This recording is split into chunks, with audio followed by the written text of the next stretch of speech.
할렐루야. 비대면 예배로 드리는 공예배 첫 시간 수요 예배입니다. 오늘 수요 예배 가운데 올라오신 여러분, 그리고 또 가정에서 예배하는 분들, 하나님께서 오늘 이 시간 성령으로 함께 하시기를 원합니다. 자, 오늘 함께 살펴볼 하나님의 말씀은 시편 106편입니다. 시편 106편은 오늘 설교의 제목처럼 이스라엘의 반역의 역사를 기록하고 있습니다. 하지만 이 시편은 단순히 이스라엘의 반역의 역사만을 회고하고 있는 것이 아니라 그 속에서 하나님의 인자와 긍휼을 보여주는 하나님의 역사라고 할 수가 있습니다. 전체적인 구조는 그리 복잡하지는 않습니다. 여러분들, 우리가 함께 교독한 1절에서 6절은 서론으로 하나님을 찬양하면서 이스라엘의 회복을 구하는 기도로 시작을 합니다. 이스라엘의 회복을 구하는 기도와 찬양이다라고 말할 수 있고요. 그리고 중간에 있는 7절에서 46절까지가 이 40절이 이스라엘의 반역의 역사를 서술하고 있다고 할 수 있습니다. 그리고 마지막 47절에서 48절 두 절은 다시 이스라엘의 구원과 그리고 회복을 구하는 기도로 마무리하고 있습니다. 오늘은 그 중간에 있는 7절부터 46절까지 이 40절에 기록된 이스라엘의 반역의 역사를 하나씩 살펴보고 그 의미를 생각해 보고자 합니다. 이스라엘의 역사 가운데 첫 번째 반역의 역사를 무엇으로 들고 있냐면 출애굽 사건에서의 반역의 역사를 보이고 있습니다. 그 본문은 오늘 7절에서 12절입니다. 여러분들 한번 생각해 보세요. 이스라엘의 역사 가운데 애굽에서 나오는 엑소더스, 애굽에서 나오는 이 출애굽의 역사 가운데 이스라엘의 반역의 역사가 있나? 아니, 뭐지? 이런 생각이 들지 않습니까? 아니, 출애굽의 역사 가운데 이스라엘이 반역한 것? 광야는 몰라도 출애굽할 때 무슨 반역의 역사가 있지라고 생각이 듭니다. 하나님께서 모세를 통해서 준비해서 보내시고 바로에게 보내시고 이스라엘 백성들 애굽에서 건져낼 때 10가지의 재앙을 순서대로 하시고 마지막 장자의 재앙을 통해서 출애굽시키잖아요. 6월절을 통해서. 그런데 여기에 문제가 있느냐 이거죠. 없습니다.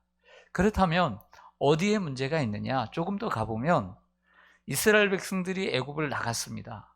그리고 앞에는 홍해가 가로막고 있었죠.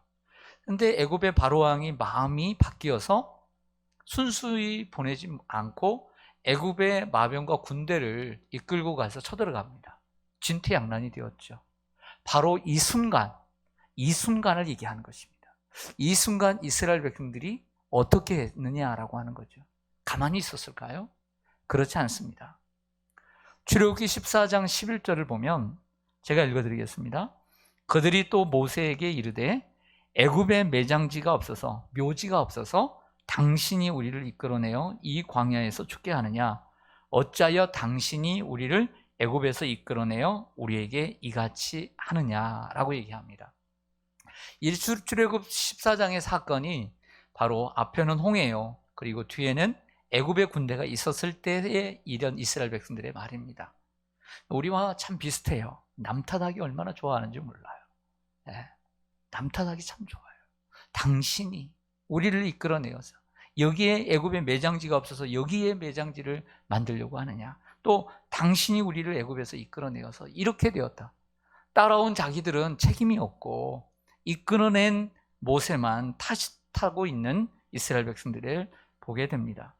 결국 하나님께서 홍해를 열어주신 사건은 이스라엘 백성들이 믿음이 좋아서가 아니고요, 하나님의 은혜 가운데 건넌 사건이었던 것이죠. 홍해 사건은 애굽에서 즉 과거의 10가지 사건, 10가지 하나님께서 행하신 기적을 쉽게 잃어버린 불신앙의 표현이었고 하나님의 크신 인자와 긍휼을 기억하지 못한 거역의 사건이다라고 얘기를 하는 거예요. 출애굽의 사건에서 10개의 재앙에서의 문제가 아니라 홍해 앞에서의 반역의 사건이다, 이렇게 얘기하고 있는 거죠. 정확하게 7절을 좀 보시죠. 7절부터 이스라엘 반역의 역사가 시작되죠. 7절 보시면 우리의 조상들이 애굽에 있을 때 주의 기이한 일들을 깨닫지 못하며 주의 크신 인자를 기억하지 아니하고 바다 곧 홍해에서 거역하였나이다. 즉 출애굽에서 어디에 거역에 있냐면 애굽에서가 아니라 바다 곧 홍해에서 거역했다라고 얘기를 하고 있는 거잖아요. 그리고 말하기를 그 애굽에서 하나님께서 행하신 기억을 잊어버리고 기억하지 못하고 하나님께서 행하신 인자를 잃어버렸다라고 표현을 하고 있는 거예요. 홍해 사건은 하나님의 구원의 사건이지만 다른 면으로 보면 이스라엘 백성들의 불신앙의 사건이다, 반역의 사건이다, 이렇게 시인은 말하고 있는 거죠. 여러분, 이스라엘의 이렇게 지도를 보면 그 지중해라는 것이 이렇게 가장 크지 않습니까? 이 지중해 위에는 터키와 유럽이 있고요, 아래는 아프리카가 있습니다. 그리고 지중해 아래쪽에는 홍해가 이렇게 V자로 돼가지고 홍해로, 이게 다 바다입니다. 이게 홍해로 연결이 돼서 인도양으로 쏙 빠집니다. 이게 홍해고요. 그 지중해 위에는 흑해라는 곳이 있습니다. 이 흑해는 동유럽과 중동 사이에 있는 바다입니다. 그래서 지중해 위쪽에 조그만한 바다는 좀 지도에서 조그만하다고 말하는 거지만 결코 작지 않습니다. 흑해고요. 그리고 그 밑에 V자로 되어 있는 이렇게 흘러가지고 인도양으로 흐르는 이러한 바다는 바로 홍해라고 하는 바다입니다. 그럼에도 불구하고 하나님은요, 자기의 이름을 위하여 그들을 구원하셨습니다. 여러분들 8절 한번 보시죠. 8절 보시면 같이 한번 읽겠습니다. 시작. 그러나 여호와께서는 자기의 이름을 위하여 그들을 구원하셨으니 그의 큰 권능을 만인이 알게 하려 하심이로다. 아멘. 그 홍해에서 애굽에서 행하신 하나님이 10가지 그 크신 역사를 잃어버리고 홍해에서 그들이 거역했지만 그러나 하나님께서 자기의 이름을 위하여 그들을 구원하셨도다. 저는 이 자기의 이름을 위하여 라는 말에 늘 마음이 짠합니다. 시편 23편에 다윗이 인생을 돌아보고 이런 노래를 짓습니다. 여호와는 나의 목자시니 내게 부족함이 없으리로다. 그가 나를 푸른 풀밭에 누이시며 쉴만한 물가로 인도하시는도다. 내 영혼을 소생시키시고 자기 이름을 위하여 의의 길로 인도하신도다. 저는 이 3절 말씀이 참 마음에 와닿습니다. 내가 뭐라고 하나님 앞에 늘 반역하고 거역하는 인생인데 오직 하나님 자신의 이름을 위하여 나를 의의 길로 인도해 주시는 그 하나님의 사랑을 생각하면 순간순간 살아오면서 그 말씀이 저에게는 큰 위로와 격려가 됩니다. 사랑하는 성도 여러분, 오늘 이스라엘 백성들이 홍해에서 거역을 했어도 하나님은 자기의 이름을 위하여 그들을 구원해 주셨다. 이게 바로 홍해 사건입니다. 홍해는 절대 이스라엘 백성들의 믿음으로 걷는 것이 아니라 그들의 거역함 속에서도 하나님의 인자하심을 통해서 건넌 사건이다. 이것을 기억하시기를 바랍니다. 우리가 구원받은 것도 하나님의 은혜입니다. 우리가 세례를 받은 것도 하나님의 은혜인 것이죠. 두 번째로요, 광야에서 반역의 역사를 기록해 줍니다. 이 13절에서 18절인데요 하나님의 인자와 권능으로 홍해를 건넜습니다. 홍해를 건너고 신광야를 건너고요, 그 다음에 이제 시나이 반도 이렇게 이제 가게 되는데, 신광야로 이렇게 넘어가면서 이제 그들이 이제 그 홍해를 건넌 다음에 그들의 믿음이 또 오래 가지 못해요. 네, 13절을 좀 보시겠습니다. 13절 보시면 그러나 그들은 그가 행하신 일을 곧 뭐하며 잊어버리며 그의 가르침을 뭐하지 아니하고. 네, 이거 중요한 말씀입니다. 홍해를 건넌 지 얼마 됐다고 신광야에 들어가서 그 하나님의 행하신 일을 곧 잃어버렸어요. 곧이라는 단어, 순식간에 잃어버린 거죠. 그리고 하나님이 가르쳐 주시는 것이 지도해 주시는 길이 있는데도 불구하고 여러분들만 다 계획이 있는 게 아니에요. 하나님은 여러분들을 향한 다 계획이 있고 이스라엘 백성들을 향한 다 계획이 있는데 불구하고 그 하나님의 가르침을 기다리지 못했다는 거예요. 그러니까 여기서 가르침이라는 말은 하나님의 계획이라고 할 수 있다는 거죠. 이해가 되시죠? 하나님께서 다 피할 길을 주시고 먹을 것 주시고 다 알아서 하실 건데 그걸 기다리지 못하고 안달내는 이러한 모습을 보여줍니다. 두 가지 사건인데요. 첫째는 바로 먹는 것입니다. 가서 보니까 먹을 게 없는 거예요. 그래서 먹고 마시는 일로 하나님을 원망하고 시험을 합니다. 하나님은 다 계획이 있으신데 그 계획을 다 믿지 못하고 원망하고 불평합니다. 먹는 것으로 불평을 많이 하죠. 그러면서 자주 얘기합니다. 애굽에는 우리의 몸을 건강하게 하는 힘을 불끈불끈 나게 하는 자양강장제들이 얼마나 많은지, 파도 있고 마늘도 있고 부추도 있고, 네. 그리고 또 거기서는 고기를 먹고, 우리가 비록 노예로 살았지만 얼마나 고기가 많았는지 모른다고 얘기를 합니다.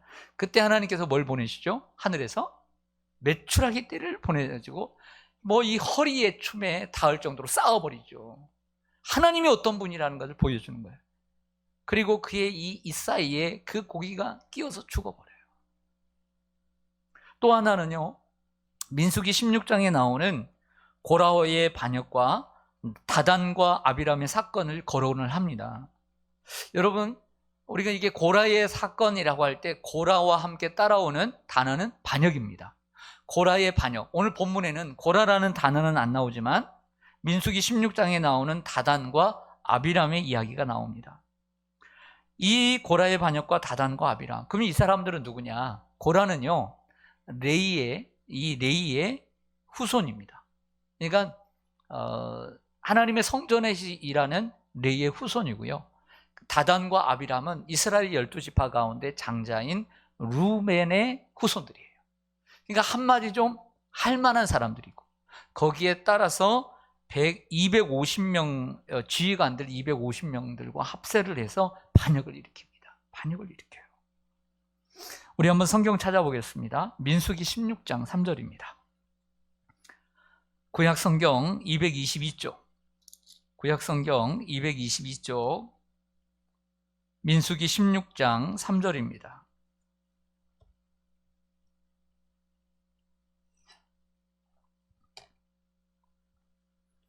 민수기 16장 3절,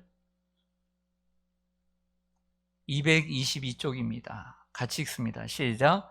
그들이 모여서 모세와 아론을 거슬러 그들에게 이르되 너희가 분수에 지나도다. 회중이 다 각각 거룩하고 여호와께서도 그들 중에 계시거늘 너희가 어찌하여 여호와의 총회 위에 스스로 높이느냐. 아멘.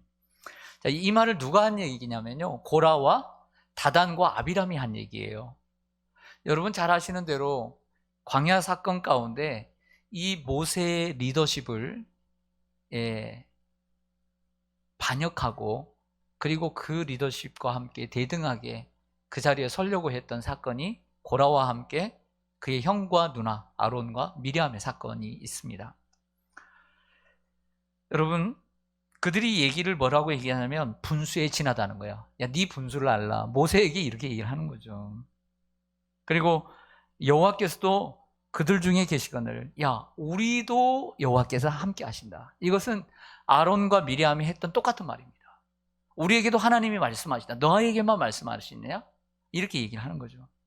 여러분, 지도자가 받는 오해가 두 가지가 있습니다. 지도자가 받는 오해, 오늘 본문에서 가르쳐주는 오해가 있습니다. 여러분들이 나중에 지도자를 하시게 되면 이것을 염두에 두어야 합니다. 그리고 각오를 해야 합니다. 뭐 우리나라 정치야 또 사람들이 말이 많으니까, 그리고 매스텀이 발달하다 보니까 안 먹는 욕들이 없지만, 지도자는요, 첫째는 종종 자기 자신을 높인다는 비난을 받아요. 특히 그를 시기하고 또 자리를 취하고 싶어하는 사람들에 의해 그런 비난을 받기도 합니다. 무슨 얘기냐면 분수에 지나도다. 한마디로 지도자들에게 너 교만하다, 이런 말을 들을 수가 있다는 거예요. 두 번째는 지도자들은 종종 자신이 하지도 않은 일을 한 것처럼 사람들에게 오해를 받아요. 그 말도 하지 않았는데, 그렇게 하지도 않았는데, 그런 생각도 아닌데 지도자를 오해를 해요. 이러한 오해와 비난을 받을 때 지도자는 억울하죠. 오늘 모세가 얼마나 억울하겠습니까? 어떻게 해야 할까요? 네. 그러려니 하고 넘어가야죠. 네. 하나님의 뜻을 거역한 고라와 다단과 아비람과 그리고 250명 어떻게 됐을까요? 여러분 잘 아시는 대로 모세를 대적한 그리고 같은 리더십을 주장한 그의 형과 동생, 형과 누나는 사실은 결국에는 이마에 나병이 들었습니다. 근데 이들은 어떻게 되었느냐? 땅이 갈라져서 생매장 당하고요. 그리고 불에 타서 죽는 무서운 심판을 당하게 됩니다. 17절, 18절 보시죠. 17절, 18절 보시면 땅이 갈라져 다단을 삼키며 아비람의 당을 덮었고, 이거는 고라가 빠졌습니다. 그 다음에 18절은 불이 이렇게 죠. 17절에서는 땅이 덮었고, 그 다음에 18절은 불이 그들의 당에 붙으며 화염이 악인들을 살랐도다. 네. 땅이 갈라져서 지진이 나서 들어가 죽고요. 불이 나서 그들이 죽었다. 이것을 광야에서의 반역의 역사로 기록을 해주고 있는 거죠. 세 번째요. 저를 보시죠. 세 번째 우리가 빼놓을 수 없는 것은 금송아지 사건입니다. 여기서는 호렙이라고 얘기하는데 말이 이상하네요. 호렙이 이상하다. 호렙산이라고 하죠. 오늘 보면은 호렙이라고만 나오니까 말이 되니까 호렙이. 여러분 요즘 이제 봄에 꽃이 많이 졌잖아요. 이 꽃도 지고 저 꽃도 지고 다 졌는데요. 요즘 올라오는 꽃이 하나 있습니다. 보셨는지 모르겠습니다. 쉽게 볼 수 있습니다. 뭐냐면 백일홍입니다. 백일홍. 백일홍이라고 해서 하얀 꽃인가 보다 이렇게 생각할 수가 있는데 그렇지 않습니다. 사실 종류야 여러 가지가 있지만 백일홍이라고 하는 것은 7월, 8월, 9월에 100일 동안 핀다. 그래서 백일홍입니다. 그래서 저 서해안 고속도로나 저기 호남 고속도로를 쭉 타고 내려가다 보면 전남 쪽으로 가다 보면 한참 붉게 많은 나무들이 있는데 그게 백일홍입니다. 이 백일홍을 찾아보면 이름이 잘 안 나올 수가 있습니다. 그래서 또 다른 네 글자의 이름이 나옵니다. 그게 뭐냐면 배롱나무입니다. 배롱나무. 여러분들 백일홍, 백일홍, 백일홍, 백일홍, 백일홍, 백일홍, 배롱, 배롱 이렇게 되는 거예요. 그래서 배롱나무라고 했다는 거예요. 이것은 제가 다 찾아보고 하는 얘기니까. 네, 아셨죠? 네, 잠깐 우리가 식물에 대해서 공부를 하고 왔습니다. 네, 뭔 얘기를 했죠? 네, 호렙하다가 호렙이, 호렙에서, 이 호렙산에서 나오지만 이 시내산을 가리킵니다. 같은 산인데요. 이제 이스라엘 백성들이 출애굽해서 3개월 만에 시내산, 즉 이렇게 보면 홍해가 바다가 이렇게 있습니다. 그래서 쭉 흘러가서 인도양으로 가거든요. 인도양으로 갑니다. 그러니까 인도양은 아프리카와 아시아 그 사이라고 할 수가 있죠. 그러니까 아시아와 아메리카 사이는 태평양이라고 할 수가 있는 거죠. 그런데 이렇게 이 두 사이의 가운데에 이게 이제 시나이 반도인데 여기에 이제 시내산이 있습니다. 모세가 하나님께 나아가서 금식하고 기도를 교제를 하는 동안에 기다리지 못하고 아론에게 막 쪼아가지고 금들을 모아가지고 금송아지 형상을 만들어가지고 하나님이다 라고 섬기게 되었던 이 사건. 그런데 오늘 본문에 보면 아주 정말 의미 있는 이야기가 나옵니다. 그게 뭐냐면 풀 먹는 소의 형상으로 바꾸었다. 따라하겠습니다. 풀 먹는 소의 형상으로 바꾸었다.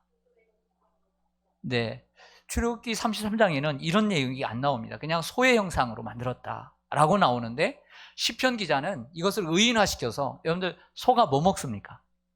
그렇죠. 풀 먹죠. 그러니까 풀 먹는 소의 형상으로.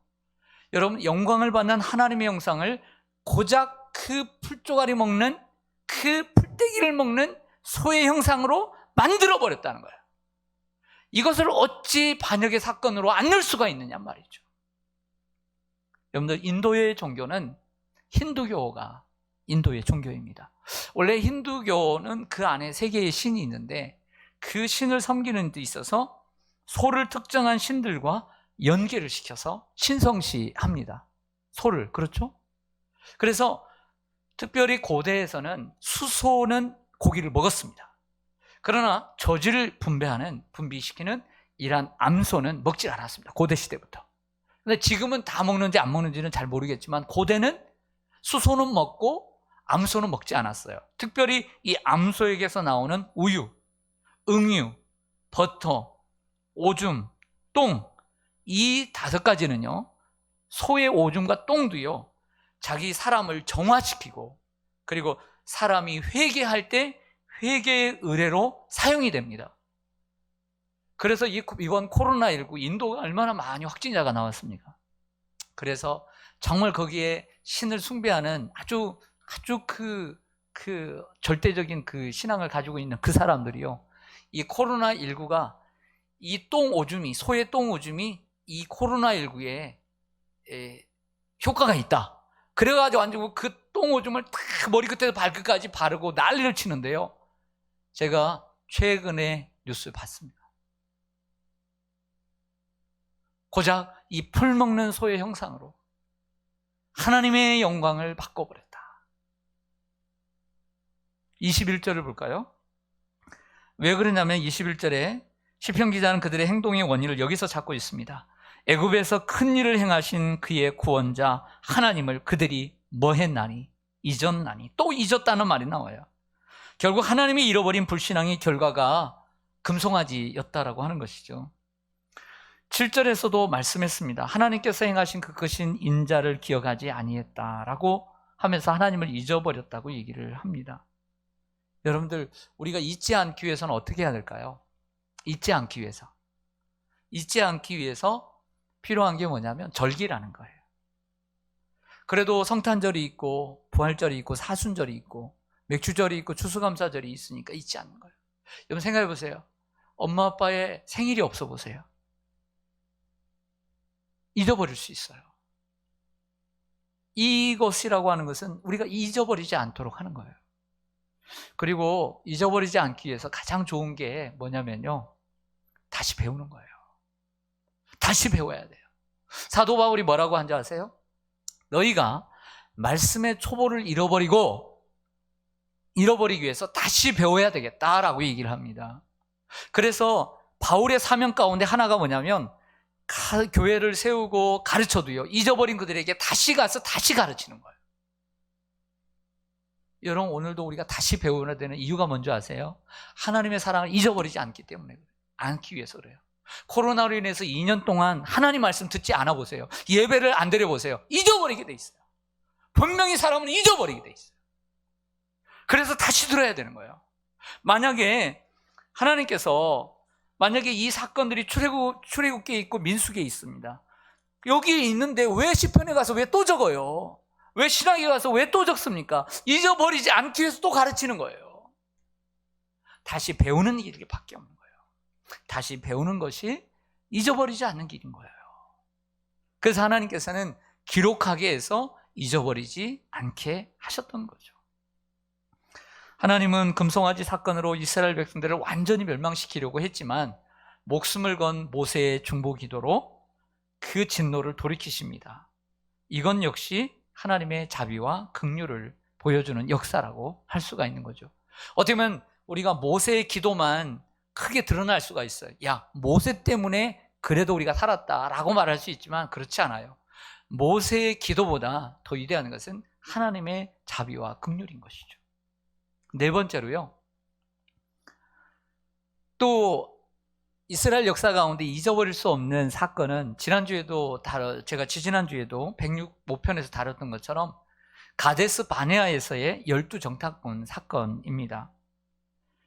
이 가데스 바네아나 정탐꾼이라는 단어가 오늘 본문에는 나오지는 않지만 내용으로 볼 때 정탐꾼 사건을 말하고 있음을 알 수가 있습니다. 제가 지난주 금요기도의 시간에 민수기 13장을 가지고 12정탐꾼이 40일 동안 정탐하고 와서 그들이 말한 내용, 그리고 그들이 무엇을 봤는지 보고한 내용을 통해서 제가 이런 설교를 했어요. 여러분들 요즘 뭘 보고 계세요? 환경을 보고 계세요? 문제를 보고 계세요? 하나님을 보고 계세요? 그리고 여러분들은 어떻게 말하고 계세요? 제가 설교를 했어요. 10명의 정탐꾼들은 하나님을 보지 않았어요. 문제를 보았어요. 문제를 본 사람은 말이 그렇게 나와요. 그러나 하나님을 본 여호수아와 갈렙은 그들의 말이 달랐다고 얘기를 하고 있습니다. 조금 위로 올리시죠. 좀 추운 것 같은데. 올리세요. 네, 전부 다. 네, 더요. 네. 그래서 10명의 정탐꾼들이 이러한 부정적인 보고를 듣고 이스라엘 백성들은 하나님을 원망하고 반역을 하죠. 난리를 칩니다. 기쁨의 땅인 가나안에 들어가게 하실 것이라는 하나님의 약속을 불신하게 되죠. 그래서 이 정탐꾼 사건으로 40일을 정탐하잖아요. 그래서 그 40일의 하루를 1년으로 환산해서 40년 동안 너희들이 이 광야에서 유리방황하게 될 것이며, 또 하나, 한 사람도, 여호수아와 갈렙 둘을 빼놓고 한 사람도 저 가나안 땅에 들어갈 자가 없으리라 라고 말씀하시는 사건. 얼마나 무서운 사건입니까? 얼마나 아픈 사건입니까? 여러분, 우리가 잘 봐야 돼요. 그리고 잘 말해야 돼요. 24절에서 26절을 보실까요? 시편 106편 24절입니다. 그들이 그 기쁨의 땅을 멸시하며 그 말씀을 믿지 아니하고 그들의 장막에서 원망하며 여호와의 음성을 듣지 아니하였도다. 이러므로 그가 그의 손을 들어 그들에게 맹세하기를 그들이 광야에 엎드러지게 하고. 아멘. 그 땅을 멸시하며 그 말씀을 믿지 아니했다. 음성을 듣지 아니했더라. 그래서 그들에게 맹세하기를 그들이 어디에서 엎드러지게 했다고요? 광야에서 엎드러지게 했다는 것은 가나안 땅에 들어가지 못하고 가나안 땅에 들어가지 못하고 광야에서 죽게 했다. 이 사건을 얘기하는 거예요. 그래서 이 본문에는 뭐 가데스 바네아라든지 정탐꾼이라는 말은 단어는 없지만 의미를 보면 바로 그 사건을 얘기하고 있다는 것이죠. 다섯 번째로요, 부올에서의 바알 숭배 사건을 이야기합니다. 28절에서 31절인데요.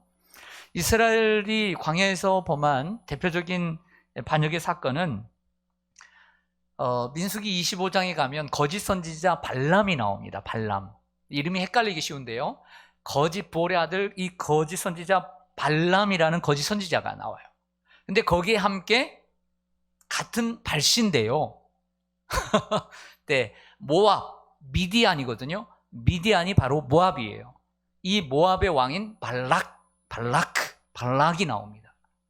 그러니까 발락이 이스라엘 백성들이 오니까 저들을 좀 맞고 싶었던 거예요. 근데 이스라엘 백성들은 그들을 칠 생각이 없이 그냥 그 땅만 지나가고 싶었던 거죠. 그래서 발람을 고용해가지고 저들을 저주하게 하죠. 하나님이 그렇게 하실 수 있나요? 하지 않죠. 네. 그런데 나중에는 안 되니까 이 발람이 꾀를 내가지고 뭐라고 얘기하냐면 이 모압의 신들을 저들이 와서 숭배하라고 하는 거죠. 그들이 그 바알 신인 거죠. 근데 이 바알 신, 이 이방 신들의 모습 속에는 항상 이 성적인 행위들이 많았어요. 그래서 그 여사제들이 많았고요. 그래서 그 안에서 하나님이 기뻐하시지 않는, 하나님이 원하시지 않는 행위들을 하게 됩니다. 이 일로 인해서 무려 2만 5천 명이 죽어요. 2만 4천 명이 죽는데 이스라엘 백성들이 전염병으로 죽게 됩니다. 이 아론의 손자인 이때요, 비느하스가 여호와를 위한 질투로 그 전염병은 그치게 되죠.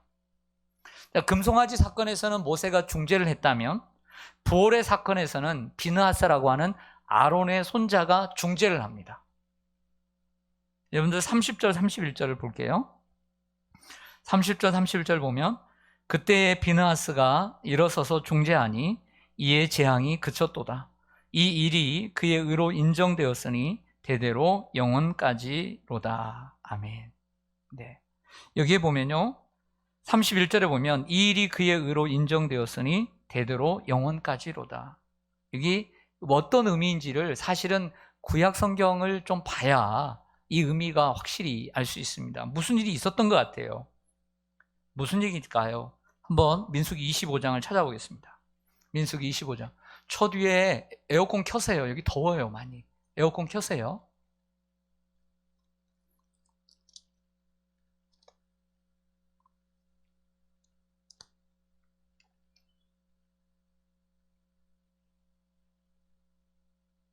민수기 25장 10절입니다. 239쪽. 239쪽. 민수기 25장 10절에서 13절. 민수기 25장 10절에서 13절입니다. 제가 읽겠습니다. 여호와께서 모세에게 말씀하여 이르시되 제사장 아론의 손자 엘르아살의 아들 비느하스가 내 질투심으로 질투하여 이스라엘 자손 중에서 내 노를 돌이켜 내 질투심으로 그들을 소멸하지 않게 하였도다. 그러니까 하나님이 보이실 화를 비느하스가 화를 낸 거예요. 그러므로 12절에 그러므로 말하라 내가 그에게 내 평화의 언약을 주리니. 평화의 언약 밑줄 그으세요. 평화의 언약을 주리니. 그럼 평화의 언약이 뭔지 아세요? 13절 그와 그의 후손에게 영원한 제사장 직분의 언약이라. 그가 그의 하나님을 위하여 질투하여 이스라엘 자손을 속죄하였음이니라. 아멘. 무슨 얘기냐면요, 비느하스가 아론의 손자예요. 근데 아론을 처음 세울 때 아론의 후손들을 제사장으로 계속 세우리라고 하는 하나님의 계획이 있었는지 모르겠지만 그 결정적인 계기가 뭐냐면 이 비느하스가 나서는 바람에 하나님께서 이 부활의 사건을 통해서 평화의 언약을 세우고 그의 후손이 영원토록 제사장이 되는 약속을 했다라고 하는 거예요. 그래서 다시 시편 106편 31절로 가보면 이 일이 그의 의로 인정되었으니 대대로 영원까지로다. 따라서 하겠습니다. 대대로 영원까지로다. 자, 이해가 돼야 안 돼요? 아까 평화의 언약으로 해서 비느하스의 후손이 영원히 제사장이 되리라고 평화의 언약을 주셨잖아요. 그 말씀을 생각하고 오늘 31절을 읽으면 그의 의로 인정되었으니 대대로 영원까지로다. 말씀이 딱 맞아요, 안 맞아요? 딱 맞게 되는 거죠. 그래서 성경에는 이처럼 성경을 다 봐야 되는 거예요. 자, 여섯 번째, 무리바에서의 반역 사건입니다. 32절에서 33절인데요. 이 무리바의 사건은 출애굽기 17장과 민수기 20장에 기록되어 있습니다. 신광야에 이르렀을 때 무리업자 이스라엘 백성들이 원망을 합니다. 그래서 모세와 다투게 되죠. 그리고 하나님을 시험하게 됩니다. 그래서 그곳 이름을 잘 아시는 대로 마사와 무리바라고 이름을 합니다. 자, 출애굽기 17장에는 그 이야기만 있고 모세가 반석을 2번 쳤다는 이야기는 나오진 않지만 그것을 다시 재방송시키는 민수기 20장에 가보면 이때 당시 모세가 성급하게 화를 내고 화를 내서 말을 하고 반석을 2번을 치게 됩니다. 이 일로 모세는 하나님께 죄를 범하여 가나안 땅에 들어가지 못하는 안타까운 사건이 이루어지게 되고요. 40년이 다 산 후에 저 멀리 가나안 땅이 내려다 보이는 높은 산 느보산에서 마지막 숨을 거두게 됩니다. 그런데 성경은 이 모세의 죄에 있어서 일부 책임이 이스라엘 백성들에게 있다라고 지적을 해요. 여러분들 어떻게 생각하세요? 그들이 무리 없다고 원망하고 모세와 다투었습니다. 하나님을 시험했습니다. 근데 모세가 그 화를 이기지 못하고 반석을 2번 치고 말을 했어요. 그 말과 행동으로 인해서 가나안 땅에 들어가지 못하게 되었습니다. 그런데 이것이 일부 이스라엘 백성들에게 책임이 있다라고 성경은 정의를 내려요. 32절 보겠습니다. 32절 33절 보면 그들이 또 무리와 물에서 여호와를 노하시게 하였으므로 누구 때문에? 그들 때문에 재난이 모세에게 이르렀다. 어때요? 모세의 잘못을 그들의 잘못으로 일부 인정합니다. 또 이는 그들이 그의 뜻을 뭐함으로? 거역함으로 말미암아 모세가 그의 입술로 망령되이 말하였음이로다. 이렇게 얘기를 합니다. 민수기 20장 10절에 가보니까요, 제가 읽겠습니다. 들어보세요. 모세와 아론이 회중을 그 반석 앞에 모으고 모세가 그들에게 이르되 반역한 너희여 들으라. 우리가 너희를 위하여 이 반석에서 물을 내려 하고 모세가 그의 손을 들어 그 지팡이로 반석을 2번 치니 물이 많이 쏟아 나오므로 회중과 그들의 짐승이 마시니라. 바로 여기서 하나님께서 말씀하신 내가 그 말과 행동이 나옵니다. 행동이라고 하는 것은 지팡이로 반석을 2번 친 행위를 통해서 하나님의 거룩하심을 나타내지 못했다는 것. 2번째는 말은 뭐냐면 반역한 너희여 들으라. 우리가 너희를 위하여 이 반석에서 물을 내랴. 이 말을 하나님이 지적하고 있는 거예요. 그래서 하나님은 모세에게 이스라엘 백성들 앞에서 너의 말하는 것과 행하는 것에서 나의 거룩함을 나타내지 아니했다라고 책망하고 있는 것이죠. 여기서 잠깐 리더의 죄를 한번 생각해 보고자 합니다. 여러분, 리더도 죄를 짓습니다. 그렇게 온유했던 모세도 화를 냅니다. 그리고 리더의 죄는 일반인의 죄보다 하나님이 크게 다루십니다. 그런데 그 죄 가운데 일부의 책임은 팔로워들에게 있다라고 성경은 얘기를 하고 있다는 거예요. 따르는 사람들에게. 이스라엘 백성들이 말을 할 때 문제가 있었어요. 무슨 문제냐면 뭐만 있다 하면 좀 차분하게 얘기할 수 있잖아요. 리더의 입장에서 얘기할 수 있고, 그리고 적 아니잖아요. 왼수 아니잖아요.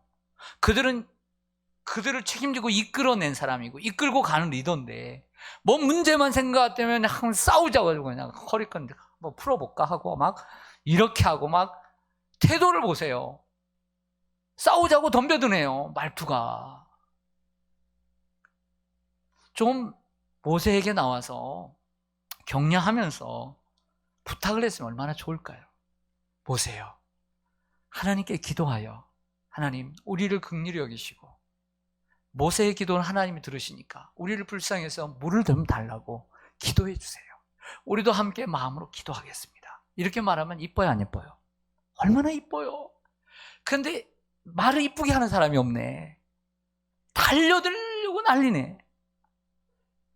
이것도 한두 번이지 모세가 얼마나 답답했겠어요. 그러다가 한두 번 참았겠어요. 그러다 화를 내고 지팡이 2번 쳐가지고 결국엔 이렇게 된 거죠. 모세도 나름대로 깨달았겠죠.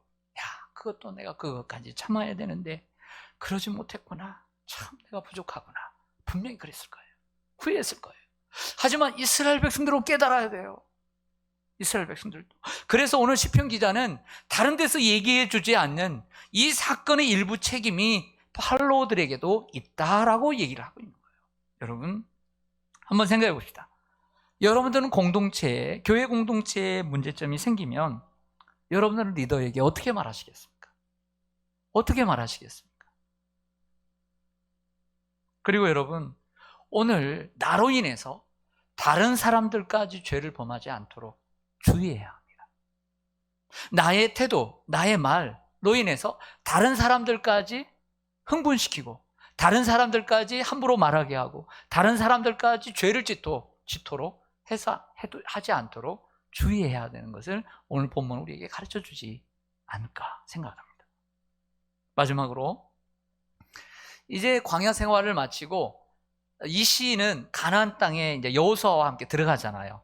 그 땅에서의 반역을 간소하게, 역사는 긴데 말은 아주 간소하게 얘기를 해줍니다. 34절에서 39절인데요.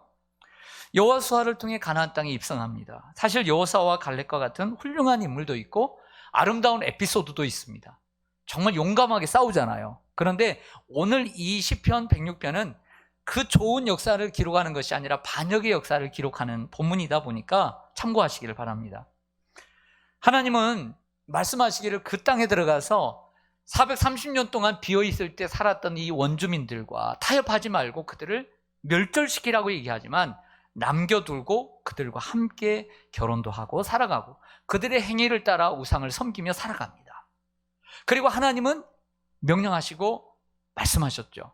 만약에 그들을 살려주면 너희 옆구리에 가시가 될 것이고 너희의 올무가 되리라 한 것처럼 너희의 올무가 되었다라고 하는 것입니다. 또 이스라엘의 역사를 보시면 여호수아가 죽고 난 다음에 일어나는 사건, 여호수아가 죽고 난 다음에 나오는 사람들을 사사라고 얘기합니다. 이 13명의 온니엘부터 삼손까지 그리고 사무엘까지 사사 시대 360년 동안, 그리고 사무엘이 죽고 난 다음에 사무엘이 기름 부었던 사울과 다윗 그의 아들 솔로몬 40년 120년 동안의 통일왕국, 그리고 931년부터 북이스라엘과 남유다로 나눠지죠. 그래서 931년부터 722년까지의 북이스라엘의 역사, 그리고 931년부터 586년까지의 남유다의 역사지만 그들이 하나님의 뜻을 따라 살지 아니하고 우상을 섬기고 하나님의 마음을 아프게 함으로 결국에는 북이스라엘은 아수르에게, 그리고 남유다는 바벨론에게 멸망을 당하죠.